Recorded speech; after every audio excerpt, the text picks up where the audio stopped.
Ini, kalau bisa dikatakan sejarahnya PPOK ya, tahun 1953 itu, didefinisikan,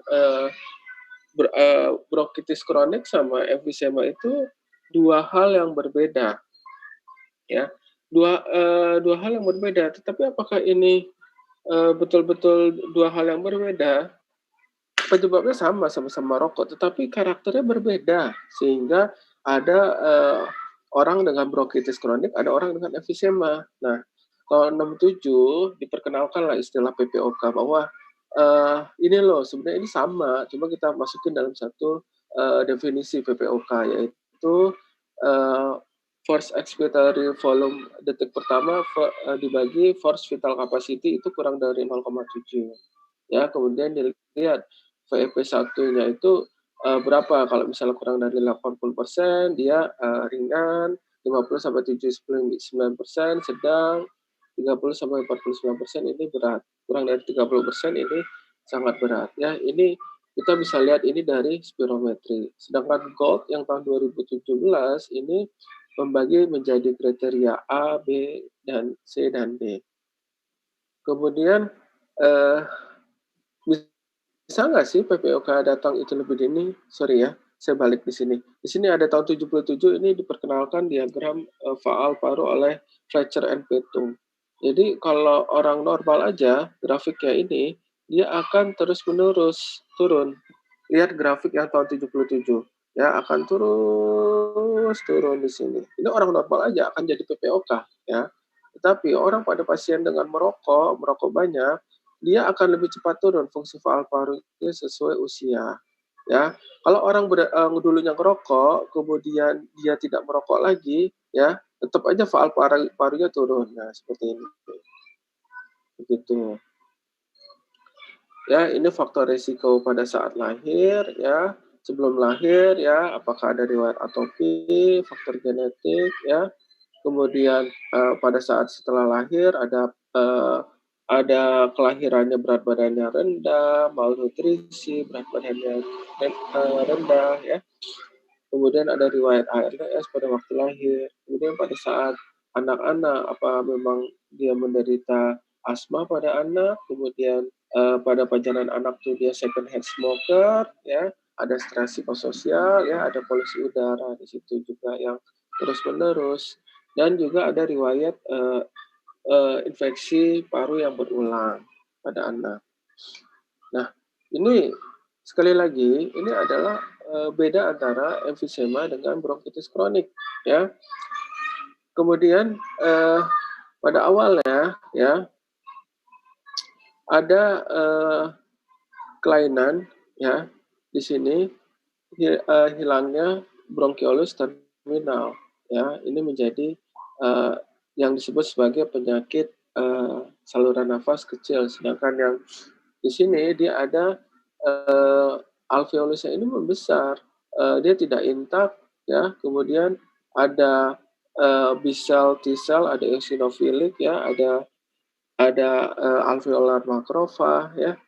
Dia meningkatkan, di sini sel-sel mukus ya, sel-sel goblet meningkat sehingga ada, peningkatan mukus ya.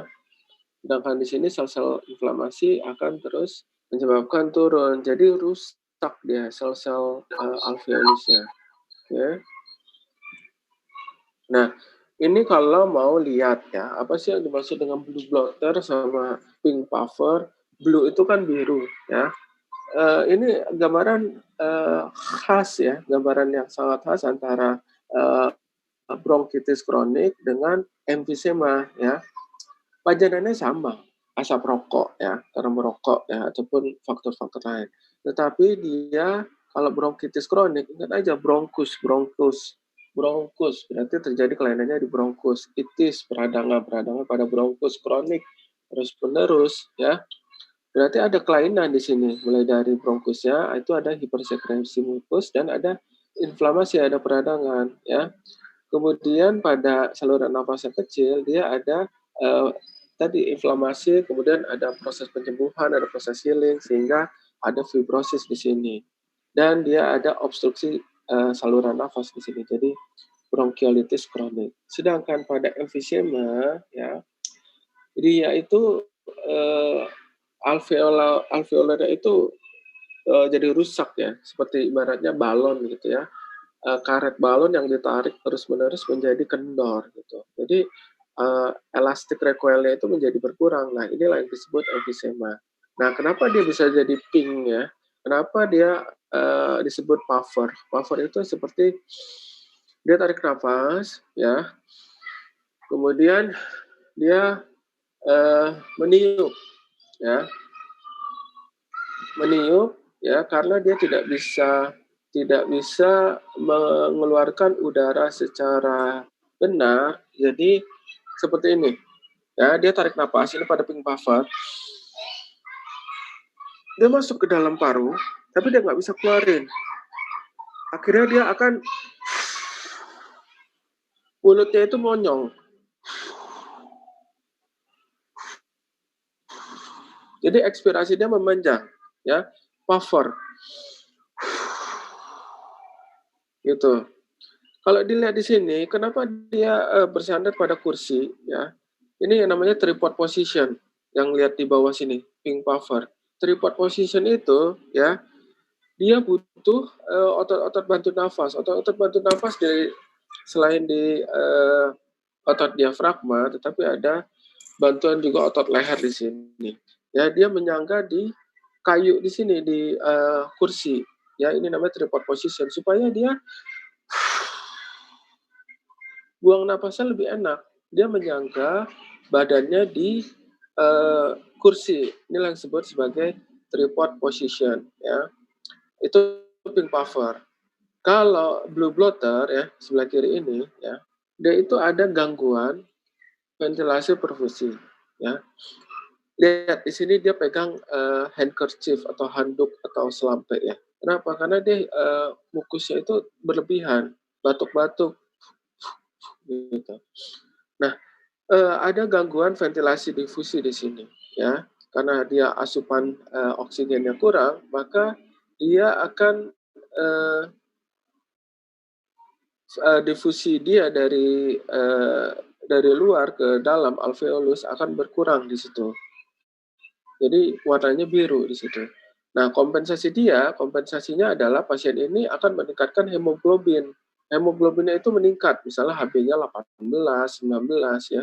Kenapa? Karena kompensasi dari tubuhnya yang kekurangan oksigen di sini, gitu.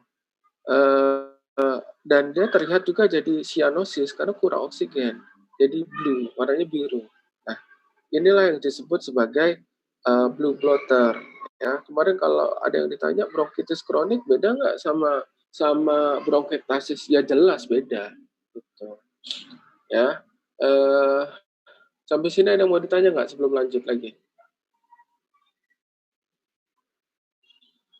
Farah, udah berapa orang Farah?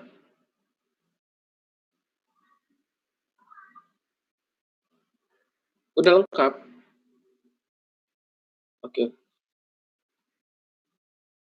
Oke. Kemudian kita lanjut ya. Oke, ini ilustrasi aja. Tunggu, sampai sini ada yang mau ditanya nggak? Mengenai blue blotter, pink puffer. Ya, ya, ya.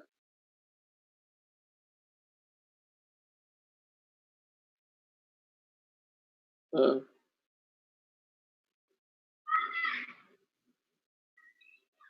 jadi gini, ini tadi saya bilang ini gambaran yang sangat khas. Pertama kita sadari dulu bahwa PPOK itu ya PPOK itu seperti ini gambarannya. Dia campuran antara berbagai fenotype ya. Ada emfisema, ada bronkitis kronik ya, ada asma, COPD overlap di sini karena memang cakupannya luas gitu ya. Ada orang dengan berbagai fenotype. Tetapi secara gimana kita mendiagnosisnya, diagnosis PPOK standarnya pakai apa? Ada yang tahu? Ada yang tahu? Ada yang tahu? Diagnosisnya dengan spirometri, ya. PPOK dengan spirometri. Diperiksa aja ini, VP1 ya, kemudian diukur bagaimana, ada nggak dia, jadi ada nggak dia gangguan pada VP1 per KVP gitu. Nah, yang harus disadari adalah bahwa TPOK adalah penyakit paru obstruktif kronik, itu syaratnya. PPOK, penyakit paru obstruktif kronik. Obstruktif apa? Berarti ada hambatan jalan nafas, macet. Nah, obstruktif itu bukan berarti ada sesuatu yang menyempit gitu ya. Memang dia menyempit, tapi kan menyempitnya karena inflamasi di situ. Ya. Obstruktif yang pertama. Yang kedua dia sifatnya kronik, artinya apa? Terus menerus, ya. Makin lama makin berat. Nah, untuk mendiagnosis kita harus pakai tadi spirometri. Tetapi PPOK ini ada fenotipenya, yaitu tadi gambarannya itu berbagai macam orang datang ya, PPOK. Bukan berarti semua orang PPOK itu kurus kayak pink puffer tadi, tidak ya.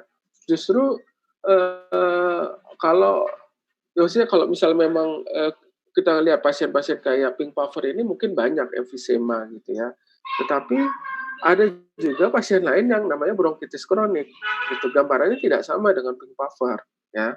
Ada juga tadi asma, COPD overlap ya.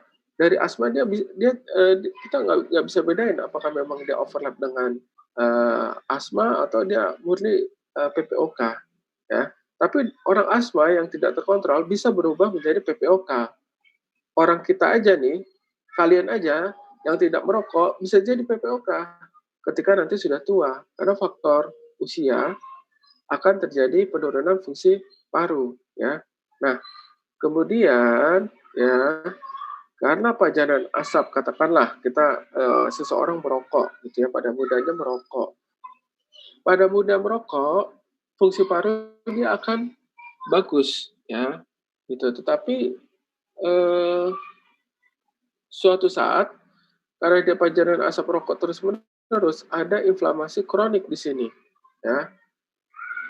Tiap orang beda-beda. Si A, si B, si C, si D gitu ya, sama-sama ngerokok. Katakanlah sehari 2 bungkus rokok. Nah, ada yang jadi pink puffer, ada yang jadi blue blotter. Ada juga yang jadi kanker paru, itu beda-beda. Beda-beda tergantung sama genotipnya. Tapi fenotipnya seperti ini. Ketika dia pada blue blotter, apa yang terjadi? Pajanan asap rokok itu kan benda toksik gitu ya. Terjadi inflamasi kronik.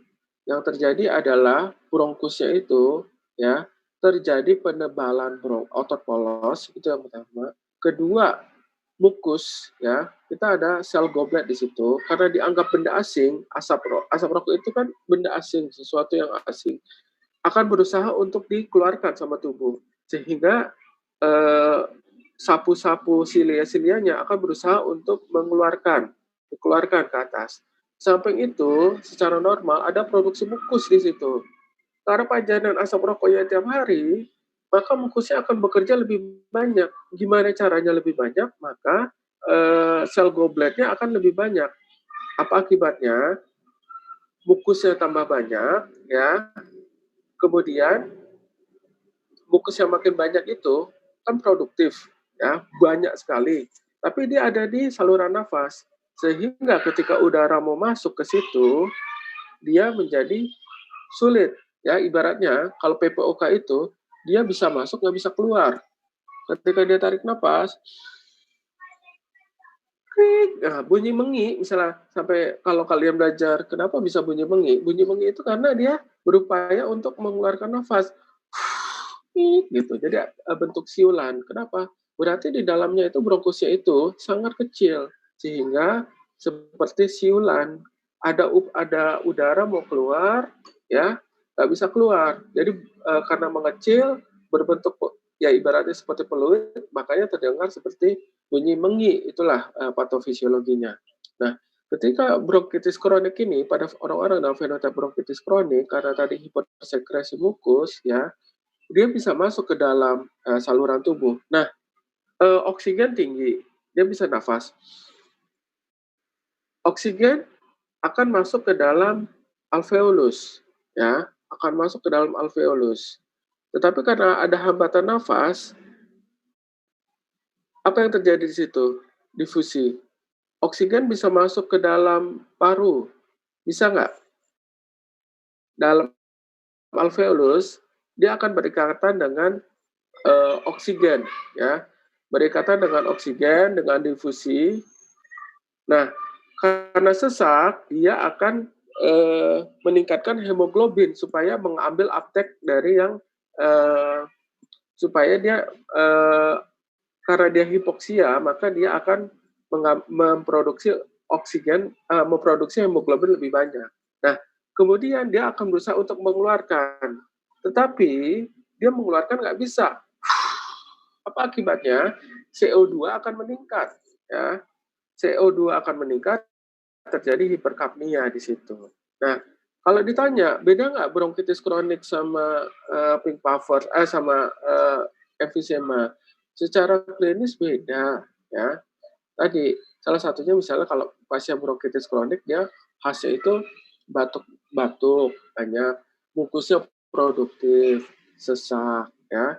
Terus kenapa dia bisa udem? Di sini ada hubungannya kalau kalian belajar sama sama apa? Kenapa dia bisa udem? Ini sebenarnya lebih ke faal paru sih kalau kalian mau kembali lagi kenapa bisa bronkitis kronik, kenapa bisa emfisema. Jadi kalau pertanyaan Farah, dia bisa nggak tripod position? Bisa aja, ya. Pasien asma bisa nggak tripod position? Bisa aja. Kenapa? Karena gini, tripod position adalah posisi untuk memudahkan seseorang atau pasien itu mengeluarkan nafas secara baik. Otot bantu nafas dia udah capek, ya. Diafragma dia udah capek, sehingga dia butuh untuk, apa ya, menopang badannya sehingga diafragma itu bekerja lebih enak, sehingga dia tripod position. Jadi, orang dengan bronkitis kronik bisa nggak dia tripod position? Bisa. Orang dengan asma bisa nggak tripod position? Bisa. Itu, ya. Ada pertanyaan lain? Nggak ada ya? Oke, kalau mau baca lagi baca faal paru lagi karena, ujung-ujungnya memang harus belajar faal paru, ya. Nih Tuan AS 34 tahun ya. Dia sesak nafas ya, ini pasien trial ya, 34 tahun, 3 bulan, memberat ya, tidur dengan 3 bantal ya, tidak ada perubahan cuaca dingin ya, tidak ada mengi, batuk sejak 3 bulan, dahak bertambah ya, batuk darah tidak ada, nafsu makan menurun tidak ada ya, keringat malam tidak ada, mual, muntah ya. Kemudian, riwayat dahulu ada riwayat OAT ya, 6 bulan sebelumnya, kemudian, pernah didiagnosis sebagai, PPOK ya, tidak rutin kontrol, diberikan Spiriva ya. Riwayat merokok selama 27 tahun ya, 12 batang per hari. Bayangkan, berarti dia sudah merokok mulai dari umur berapa? 34 dikurang 27 berapa? Mulai dari umur 7 tahun sudah merokok ya. Mulai dari umur 7 tahun dia sudah merokok 1 bungkus sehari. Ya, dia datang usia 34 dengan sesak ya. Frekuensi napas 24 kali ya. Kemudian, pada paru ya, bronkovaskular ya, ada rongki ya. Kemudian ini gambarannya ya, ini kalau kamu mau lihat ya. Ini ada di soal di postas nggak ya? Pretest nggak kemarin? Ini selai-iganya melebar ya. Ya. Jadi kalau pertama, baca foto polos gini, pertama baca kualitas foto ya. Kualitas ya, nama pasien, identitas pasien ya. Kemudian kamu lihat di sini ada, tanggal diambil nggak itu ya. Itu yang pertama. Kemudian posisi R atau L, left, right atau left ya, supaya kamu tahu ini apa nih, fotonya. Kemudian P PA atau AP kamu ambil, ya. Foto diambil ini gimana menurut kamu? Ini PA atau AP? Ada yang bisa jawab? Ini posisinya PA ya. Lihat aja dari tulang selangkanya, ya, itu yang pertama. Kemudian kita masuk ke kualitas foto. Terserah mau dari dalam keluar atau dari luar ke dalam, saya nggak ada masalah, ya. Yang penting sistematis. Pertama kalau saya lihat dari luar dulu, ya. Kamu lihat di sini, jaringan lunaknya gimana? Ada efisematus nggak dindingnya, ya? Lihat dindingnya, ya. Benar nggak di sini? Oke, bagus ya.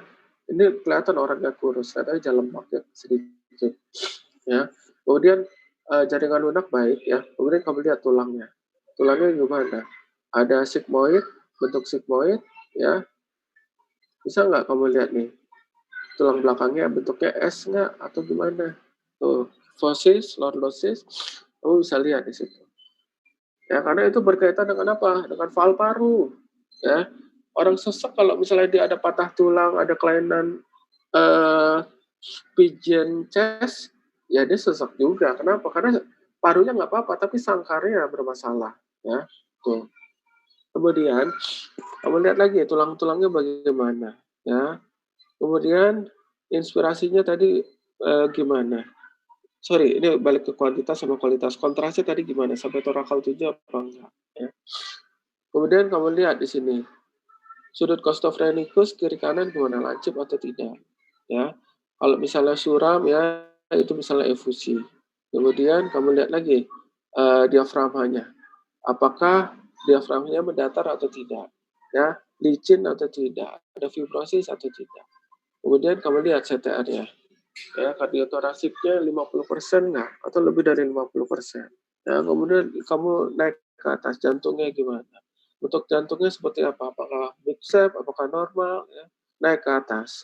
Ada aortanya gimana? Ada kalsifikasi atau tidak di situ? Ya, kamu ukur lebih dari 5 cm nggak? Ada dilatasi aorta nggak? Ada elongasi aorta nggak? Kamu ukur dari sini. Ya, kurang dari 2 cm atau lebih.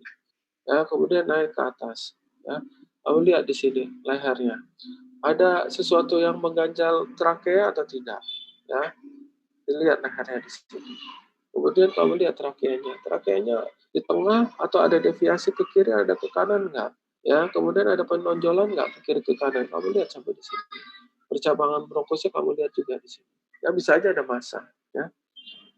Kemudian setelah dari luar ke dalam, kamu lihat dulu corakan bronkovaskularnya. Ya, corakan bronkovaskularnya meningkat nggak dari 2/3 di sini? Lebih dari 2/3 nggak? Ya, kamu lihat di sini. Misalnya corakan bronkovaskular meningkat lebih dari 2/3, ya itu misalnya kita lihat apa ada infeksi atau tidak, ya. Kemudian kamu lihat ada ini perihilar ya, lihat nih perihilar di sini. Perihilar kanan kiri ini meningkat nih, ya. Perihilar kanan kiri meningkat, ya corakan bronkovaskularnya. Corakan bronkovaskular tidak meningkat, tapi ini ada infiltrat di perihilar kanan nih, ya. Kemudian kamu lihat di sini, baru kamu lihat parunya, ya. Ada kelainan nggak di sini, ya? Ini saya lihat sih dia tidak ada kelainan ya, tapi ini setelah iga dia melebar. Lihat, setelah iga melebar berarti tandanya apa? Tandanya apa?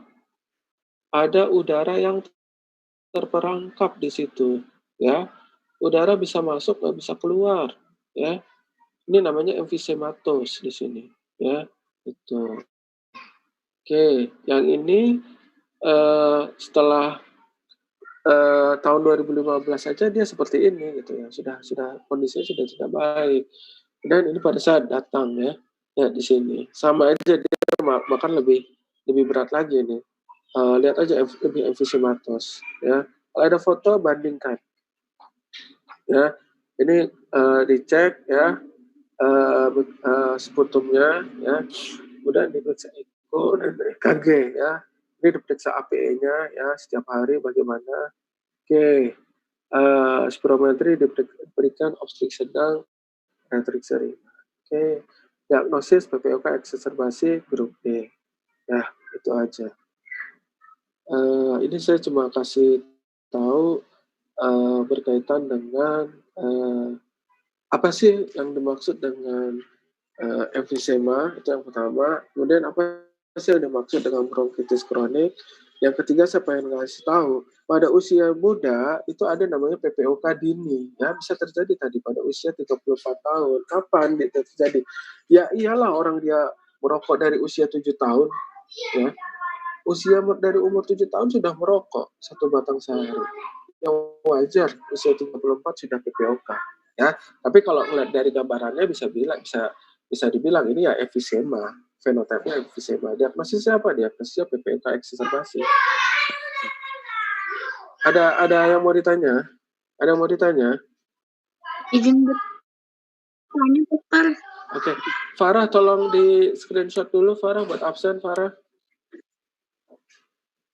Udah Farah? Farah? Farah? Farah? Screenshot tolong. Tolong di screenshot buat absen.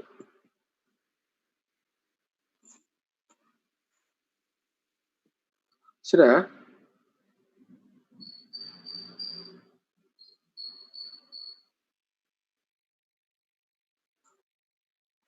Oke, ada yang mau ditanya nggak? Saya izin bertanya, dokter. Ya, Islam.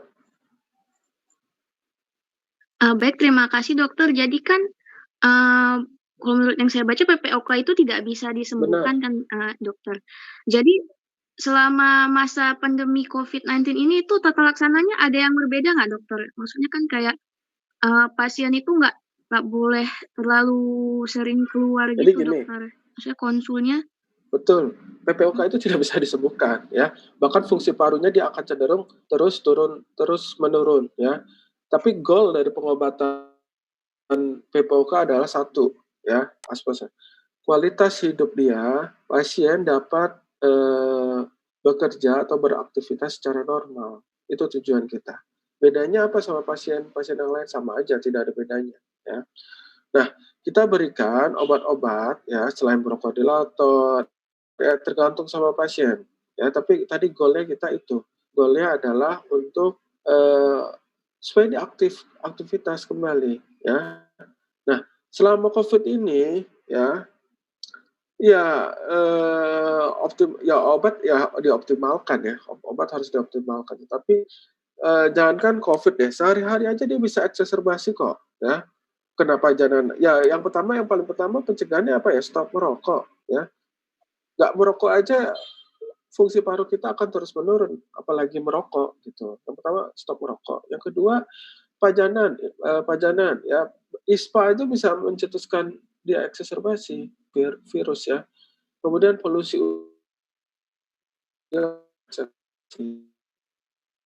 itu. Jadi lebih tepatnya upaya pencegahan supaya pasien tidak mudah eksaserbasi, itu yang pertama. Yang kedua, caranya adalah ya dia minum obat terus setiap hari, disemprot terus setiap hari, gitu.